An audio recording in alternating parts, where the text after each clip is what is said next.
This is an electronic management system. The purpose of that is the first line of defense against faulty shore power. For example, if the campground voltage, everybody at the campground is running the air conditioner at the same time and the voltage is too low, that can cause damage to my system, and this will detect that and shut everything off and prevent damage.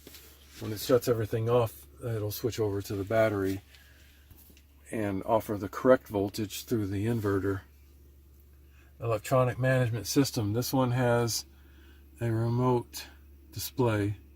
It's a quirky display. I don't like the way it keeps on switching between the three items. It should just simply display all three at the same time without such a bright, annoying light.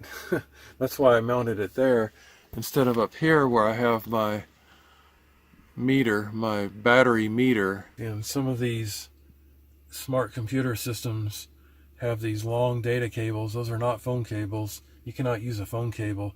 So I can't just go put in a shorter phone cable to replace that long cable for that. So I just have to bundle it up there.